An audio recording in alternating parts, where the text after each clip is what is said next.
Hello दोस्तों, welcome back. स्वागत है आपका अपने चैनल पॉलिटिकल साइंस क्लासेस में। मेरा नाम है सोनम चौहान और आज का हमारा जो वीडियो लेक्चर का जो टॉपिक है वो है main feature of the Indian constitutions. यानी कि जो लेक्चर सीरीज हमने जो स्टार्ट की है तो उस लेक्चर में आज लेक्चर 9 जिसका टॉपिक हमने रखा है भारतीय संविधान की प्रमुख विशेषताएं। इनको हम फीचर्स भी बोलते हैं और कहीं कहीं पर इनको कीज़ भी बोला जाता है। कीज़ यानी कि चाबी, वो फीचर्स यानी कि अगर हम चाबी की बात करते हैं तो वो चाबी जो प्रॉपर रूप से किसी ऐसे ताले को खोलती है जिसको खोलने के बाद अंदर रखा खजाना आपको दिखाई देता है, आपको समझ में आता है कि एक्चुअली इसके अंदर है क्या चीज़।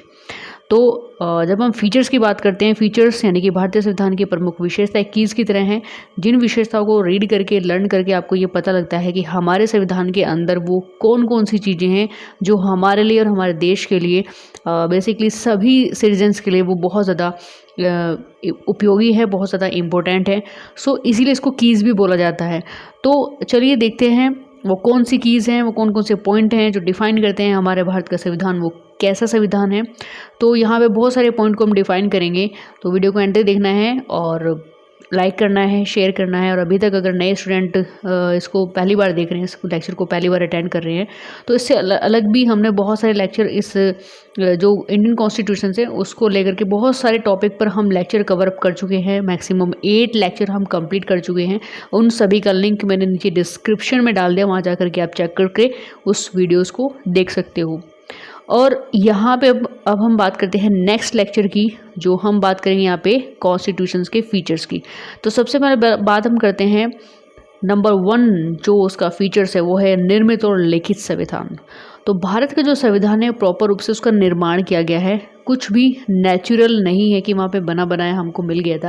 नहीं, हमने इसके लिए बहुत मेहनत की है। जो हमारे फ्रीडम फाइटर्स हैं उन्होंने इसके लिए बहुत मेहनत की है।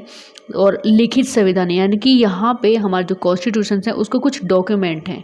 अगर आपसे कोई भी पूछने लगे कि आपका जो संविधान है, आप बोलते हो आपके पास संविधान है, तो आपके पास क्या मतलब उसका क्या एविडेंस है कि आपके पास संविधान है, ये दुनिया भर की चीज़ें। तो हम उसको वो सारी जो हमारी कॉपी हैं, वो जो कृति हैं, वो पूरा का पूरा जो ग्रंथ है जो अम्बेडकर साहब ने जो भीमराव अम्बेडकर जी ने बेसिकली उसको तैयार किया था, उसको बनाया था, जो फादर भी कहे जाते हैं कॉन्स्टिट्यूशंस के, तो हम बता सकते हैं कि ये वो ग्रंथ है जो हमारे देश को, जिसके आधार पर हमारा देश चलता है। तो भारत का संविधान क्या है? निर्मित है और लिखित संविधान है। विश्व का मतलब अगर हम बात करते हैं पूरे ओवर वर्ल्ड की, तो विश्व के बहुत सारे ऐसे देशों के संविधान हैं, संविधानों की तरह भारत का भी संविधान है, बट भारत का संविधान लिखित और निर्मित है। दूसरा यहाँ पे फीचर्स है संसार का सर्वाधिक विस्तृत संविधान, यानी कि पूरे वर्ल्ड में सबसे बड़ा संविधान जो माना जाता है वो भारत का संविधान माना जाता है। क्योंकि जब हम बात करते हैं इनके आर्टिकल्स की, तो 395 इनमें आर्टिकल्स हैं, 12 अध्याय हैं जिनको हम भाग बोलते हैं, और 12 अनुसूचियाँ हैं यानी कि शेड्यूल है। तो कुल मिलाकर के सभी देशों को जब हम कंपेयर करते हैं तो हमारे देश का जो संविधान है वो इज़ द लार्जेस्ट कॉन्स्टिट्यूशंस में से एक माना जाता है।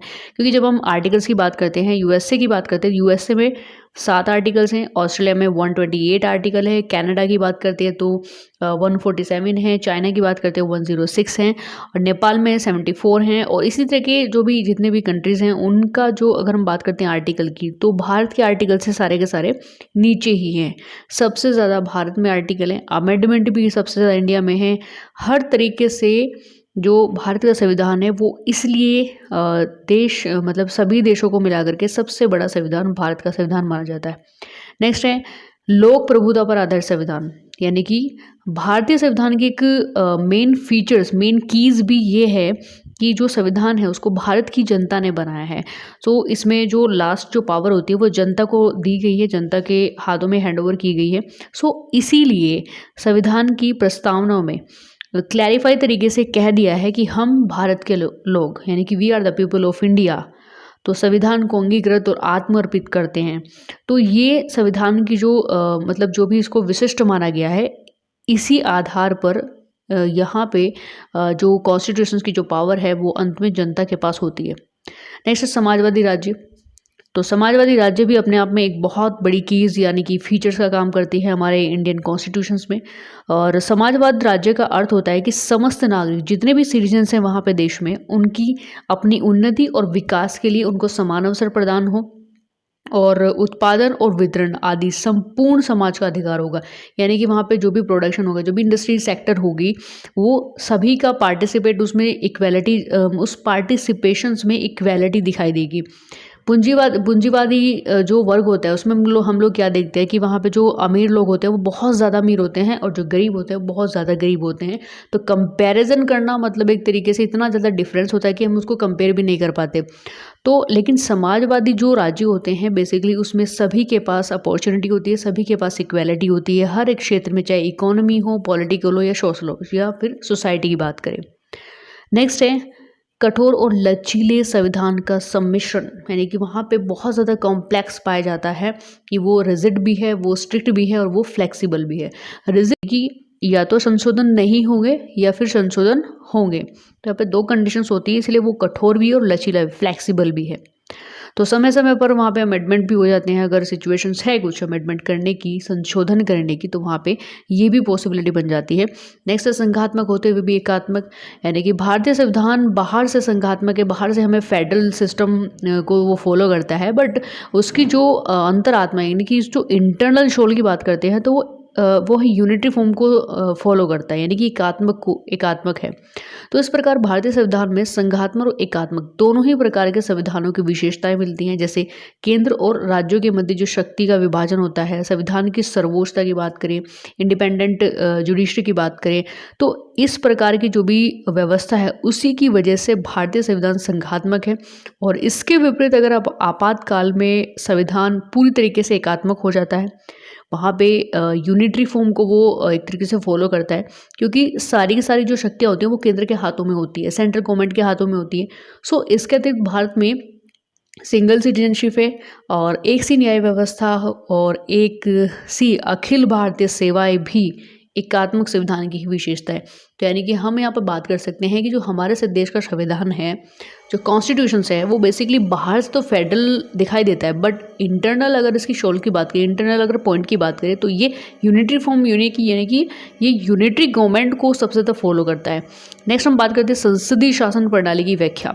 देखिए भारतीय संविधान में संसदीय शासन प्रणाली को अपनाया गया है, यानी कि पार्लियामेंट्री सिस्टम को अपनाया गया है। इसमें शासन एक नाम मात्र का प्रधान होता है, यानी कि शासन एक नाम मात्र का प्रधान होता है, और व्यवस्थापक और कार्यपालिका में जो लेजिस्लेटिव है और जो एग्जीक्यूटिव है उसमें परस्पर जो रिलेशंस होता है वो बहुत ज़्यादा घनिष्ठ होता है, बहुत ज़्यादा डेप्थ में होता है, मतलब बहुत ज़्यादा डीपली रिलेशंस होता है। और एग्जीक्यूटिव का जो कार्यकाल होता है वो निश्चित होता है, यानी कि अगर उसकी टाइम पीरियड की बात करें एग्जीक्यूटिव की, तो बहुत ही ज़्यादा मतलब एक तरीके से निश्चित होता है, एक एक्यूरेट टाइम होता है। तो ये सभी जो फीचर्स है, जो सभी विशेषताएं हैं, संविधान निर्माताओं ने केंद्र और राज्य में ऐड की हैं। जैसे मंत्रिमंडल लोकसभा के प्रति उत्तरदायी होती है, व्यवस्थापिका से ही कार्यपालिका गठन किया जाता है। तो देश का प्रधान राष्ट्रपति नाम मात्र का होता है, यानी कि सारे काम देश में किसके नाम से होते हैं, पीएम के नाम से होते हैं। राष्ट्रपति एक नाम मात्र का नाम होता है, एक शासक होता है। तो कार्यपालिका का जो कार्य होता है वो 5 वर्ष निश्चित किया जाता है। और इस प्रकार से पार्लियामेंट्री जो सिस्टम होता है वो प्रॉपर रूप से भारतीय संविधान की एक महत्वपूर्ण विशेषता भी मानी जाती है। नेक्स्ट हम बात करते हैं लोक कल्याणकारी राज्य की स्थापना। तो भारतीय संविधान एक लोक कल्याणकारी राज्य की स्थापना का लक्ष्य निर्धारित करता है। उसका टारगेट होता है कि वो एक वेलफेयर स्टेट को स्टैब्लिश करे, प्रॉपर रूप से हर तरीके से एक वेलफेयर स्टेट को ही क्रिएट करे। तो ये एक उसका फीचर्स होता है। उसके सारे काम एक टारगेट पे होते हैं। टारगेट क्या है, वेलफेयर स्टेट को क्रिएट करना। और आप सभी जानते हैं कि वेलफेयर स्टेट कैसा होता है, जिसमें किसी को कोई प्रॉब्लम ही नहीं होती है, उसको स्किल के हिसाब से अपॉर्चुनिटी स्टेट देता रहता है, उस अपॉर्चुनिटी के हिसाब से कोई इक्वालिटी मिलती रहती है, कहीं पर भी कोई प्रॉब्लम्स ही नहीं होती है। बट ऐसा वेलफेयर स्टेट शायद यूएसए इतना एडवांस कंट्री, वहाँ पर भी इस तरह का स्टेट आपको देखने को बहुत कम मिलेंगे, यानी कि ना के बराबर। वेलफेयर स्टेट का मतलब क्या होता है, एक हेवन, एक ऐसा राज्य जो एक स्वर्ग की तरह होता है, जिसमें किसी भी नागरिक को कोई प्रॉब्लम ही नहीं होती है। नेक्स्ट हम बात करते हैं संविधान की सर्वोच्चता। यानी कि भारतीय संविधान में एक अलग से विशेषता ये होती है कि भारतीय संविधान जो होता है वो अपने आप में सुप्रीम होता है, सबसे टॉप पर होता है। उसके बाद सारे सिस्टम को, उसके बाद जितने भी पॉइंट होते हैं वो सारे बाद में आते हैं, बट जो सबसे फर्स्ट पॉइंट पर रहता है वो भारत का संविधान रहता है। उसके बाद सारी चीज़ें फिर उसको फॉलो करते हुए अपना चलती रहती हैं। नेक्स्ट है वयस्क मताधिकार। भारतीय संविधान की एक और फीचर से एक और कीज़ है कि जब भी हम उसकी इस कीज़ का जो ताला खोलते हैं उस कीज़ से, तो एक जो सीक्रेट है वो हमें पता लगता है कि वयस्क मताधिकार, यानी कि वहाँ पे 18 प्लस होते ही हमें वोटिंग राइट मिलता है। और ये हमारे संविधान ने हर एक नागरिक, हर एक उस नागरिक को दिया है जो 18 साल की एज पूरी कर चुका है। और उस 18 साल की एज पूरी करने के बाद में जो हमें वोटिंग राइट मिला हुआ है वो हम लोकसभा इलेक्शंस में यूज़ करते हैं, उसके साथ साथ राज्य में जो विधानसभा इलेक्शंस होते हैं उसमें भी यूज़ करते हैं। नेक्स्ट है एकल नागरिकता, यानी सिंगल सिटीजनशिप। सिंगल सिटीजनशिप का मतलब होता है कि आपको पूरे देश की नागरिकता प्राप्त है, आपको किसी भी स्टेट की नागरिकता प्राप्त नहीं है। यानी कि आपने आधार कार्ड में आप चेक कर सकते हो, आपका जो भी वोटर आईडी कार्ड है उसमें आप चेक कर सकते हो, जहाँ नेशनलिटी लिखा होगा वहाँ पे इंडियन लिखा होगा। कहने का मतलब ये है कि नेशनलिटी में आप यूपी, एमपी या महाराष्ट्र या गोवा, जो जितने भी राज्य हैं उससे आप आइडेंटिफाई नहीं करते अपने आप को। आइडेंटिफाई किससे करते हो कि नेशनलिटी क्या है आपकी, इंडियंस है। तो इसलिए क्योंकि यहाँ पे सिंगल सिटीजनशिप को फॉलो किया जाता है, जो हमारा संविधान है उसने हमें सिंगल सिटीजनशिप हमें दी है, हमने वो अचीव की है।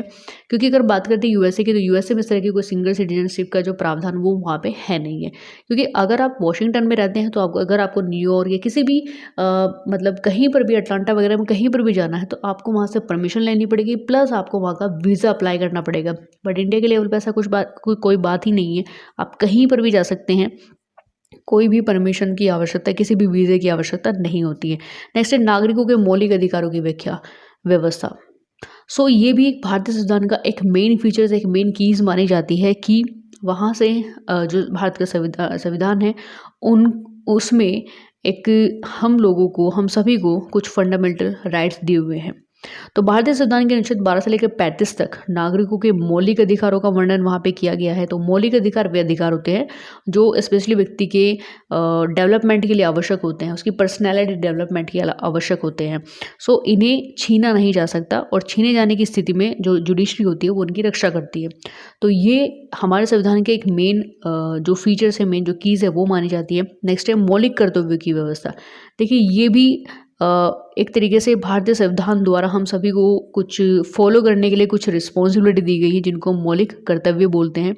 सो 1976 में 42वें संविधान संशोधन द्वारा मूल संविधान में इनको भाग चौथा, जो भाग फोर्थ है उसके भाग फर्स्ट में इसको ऐड किया गया। पहले ये ऐड नहीं थे, बट समय के अनुसार इनको ऐड कर दिया गया। सो इस भाग में जो नागरिक होते हैं, स्टार्टिंग में 40 यानी कि 40 मौलिक कर्तव्यों को जोड़ा गया था, बट धीरे धीरे इनको कम किया गया, और कुल मिलाकर के आज प्रेजेंट में 11 यानी कि 11 मौलिक कर्तव्य हैं जिनको हमें फॉलो करना हमारी एक रिस्पॉन्सिबिलिटी होती है, हमारी एक जिम्मेदारी होती है। नेक्स्ट है राज्य की नीति निर्देशक तत्वों की व्यवस्था, यानी कि डीपीएसपी, जिसकी फुल फॉर्म होती है directive principle of state policy. तो संविधान की एक विशेषता ये भी होती है कि संविधान ने कुछ रिस्पॉन्सिबिलिटी, कुछ काम राज्य को भी दिए हैं कि राज्य को क्या क्या करने चाहिए। तो वो काम सारे के सारे डीपीएसपी के अंतर्गत आते हैं, यानी कि directive principle of state policy के अकॉर्डिंग आते हैं। सो ये भी एक विशेषता होती है, ये भी एक फीचर्स है, ये भी कीज़ है। और इसमें वो कौन कौन से तत्व होते हैं, जैसे सभी नागरिकों को आजीविका के लिए पर्याप्त साधन प्रदान करना, यानी कि उनको लाइफ, जो उनकी लाइफ है उसको चलाने के लिए वो जितने भी उनको नीड पड़ती है, जो नेसेसरी, जो एसेंशियल जो चीज़ें होती हैं उनको वहाँ पे प्रोवाइड कराना। एंड सेकेंड है निःशुल्क शिक्षा की व्यवस्था और ग्राम पंचायतों की स्थापना करना, जो भी फ्री एजुकेशन को प्रोवाइड करना, प्लस जो गांव के एरिया हैं उनमें ग्राम पंचायतों की स्थापना करना। उसके साथ साथ है कृषि की उन्नति करना, एग्रीकल्चर सेक्टर को भी ग्रोथ में लाना। तो ये थोड़े से बेसिक से कंसेप्ट थे जो डीपीएसपी के अधीन हर एक राज्य को अपने लेवल पर करने पड़ते हैं। नेक्स्ट है स्वतंत्र अल्पसंख्यकों एवं पिछड़े वर्गों के कल्याण के लिए व्यवस्था करना। ये भी हमारे संविधान की एक मेन विशेषता मानी जाती है कि जितने भी एसटी, एससी, जो भी ट्राइब्स हैं जो जंगलों में रहती हैं, या वो अपने आप को खुद ही, उनका जो कल्चर है, उनका जो सिविलाइजेशन है वो बिल्कुल डिफरेंट है आम जनता से।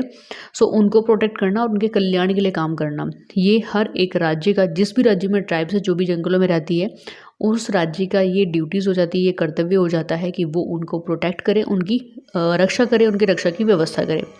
इसके साथ साथ नेक्स्ट है आपातकालीन प्रावधान। तो यहाँ पे भारतीय संविधान की एक मुख्य विशेषता ये भी हो जाती है कि संकट काल के दौरान भारतीय राज्य में कुछ आपातकालीन, यानी कि कुछ इमरजेंसी प्रोविजंस होते हैं जिनका उपयोग करके वो पूरे स्टेट को किस तरीके से प्रोटेक्ट कर सकता है। अब यहाँ पे इमरजेंसी किस तरीके से अनाउंस की जाती है, यानी कि युद्ध और बाहर से आक्रमण होने पर उत्पन्न होती है इमरजेंसी, यानी कि अगर युद्ध की स्थिति हो या बाहर से कोई अटैक हो जाए तो हम इमरजेंसी प्रोविजंस को यूज़ करते हैं। दैट सेकंड है कि राज्यों में जो कॉन्स्टिट्यूशन जो सिस्टम है अगर वो डिस्ट्रॉय हो जाता है, वो डिसमिस हो जाता है, तब जाकर के इमरजेंसी प्रोविजंस यूज़ किए जाते हैं। एंड देन जो थर्ड है वो है वित्तीय संकट के उत्पन्न होने पर, यानी कि फाइनेंशियल क्राइसिस की अगर वहाँ पे कुछ ऐसी व्यवस्था हो जाती है कि वहाँ पे पूरे देश में जो पैसा है वो ख़त्म हो जाता है या डाउन हो जाता है या बहुत कम रह जाता है, तब जा कर के हम इमरजेंसी प्रोविजंस को यूज़ करते हैं। सो बेसिकली ये प्रॉपर रूप से ये भी एक विशेषता मानी जाती है भारतीय संविधान की। एंड देन नेक्स्ट है धर्मनिरपेक्ष राज्य की स्थापना या पंथ निरपेक्ष राज्य की स्थापना।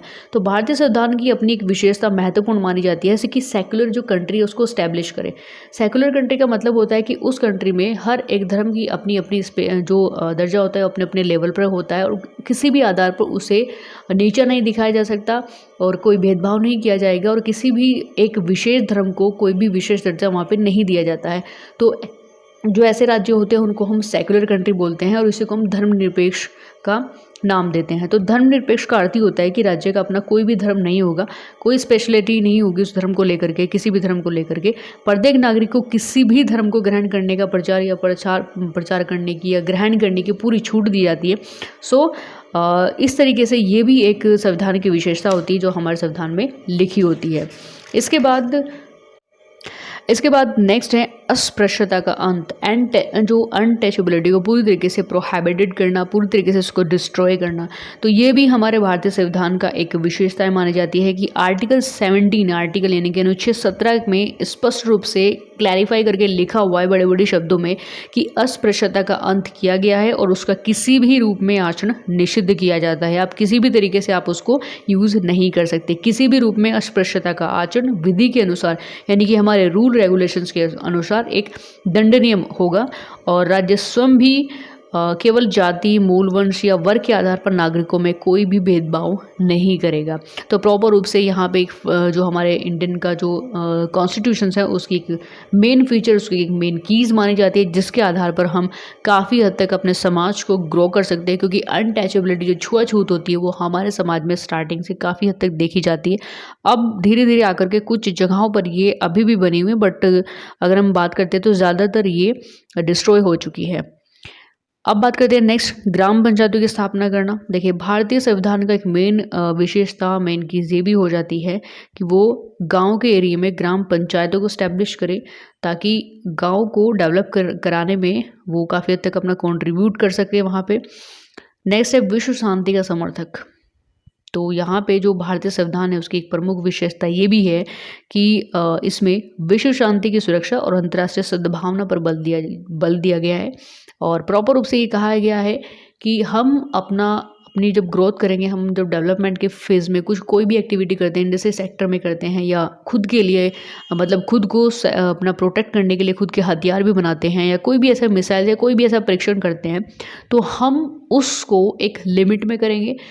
मतलब उसको जो भी हम बना रहे हैं, वेपन्स बना रहे हैं, कुछ भी ऐसा चीज़ें बना रहे हैं जो हमको प्रोटेक्ट करेंगे, हमारे देश को प्रोटेक्ट करेंगे, कि उसको बनाते हुए हम किसी भी अन्य देश पर उसका एक्सपेरिमेंट नहीं करेंगे या किसी भी अन्य देश को हम उससे नुकसान नहीं पहुंचाएंगे, यानी कि हम विश्व शांति को समर्थन देंगे। सो नेक्स्ट यहाँ पे सांप्रदायिक निर्वाचन प्रणाली की जो क्षेत्र होते हैं उनकी समाप्ति करना। देखिए ब्रिटिश सरकार द्वारा भारत में सांप्रदायिक निर्वाचन की पद्धति को अपनाया गया था, बट जिस तरीके से हमने कॉन्स्टिट्यूशन को स्टैब्लिश किया तो हमने अपने कॉन्स्टिट्यूशंस में ये चीज़ ऐड की कि हम पूरी तरीके से जो सांप्रदायिक निर्वाचन क्षेत्र की जो प्रणाली है हम उसको डिस्ट्रॉय कर देंगे, बिल्कुल फिनिश कर देंगे। सो जब से हमारा कॉन्स्टिट्यूशन स्टैब्लिश हुआ है 1950 के बाद, आफ्टर 1950 उसके बाद कहीं पर भी सांप्रदायिक निर्वाचन प्रणाली को प्रमोट नहीं किया जाता है। सो ये एक मेन फीचर्स माना जाता है। आई होप सो ये सारे जो फीचर्स हैं इंडियन कॉन्स्टिट्यूशन को लेकर के मैंने यहाँ पे जो वीडियो बनाई है आपको काफ़ी हद तक इन्फॉर्मेटिव देगी, आपको काफ़ी हद तक बेनिफिट इससे मिलेगा। सो अगर वीडियो पसंद आती है तो उसको लाइक करना, शेयर करना और मुझे अप्रिशिएट करने के लिए मेरे चैनल को सब्सक्राइब कर सकते हैं। कुछ भी अगर आपका कंसेप्ट क्लियर नहीं, कोई टॉपिक है तो आप मुझे कमेंट में भी लिख करके बता सकते हैं। Thank you. जय हिंद, जय भारत।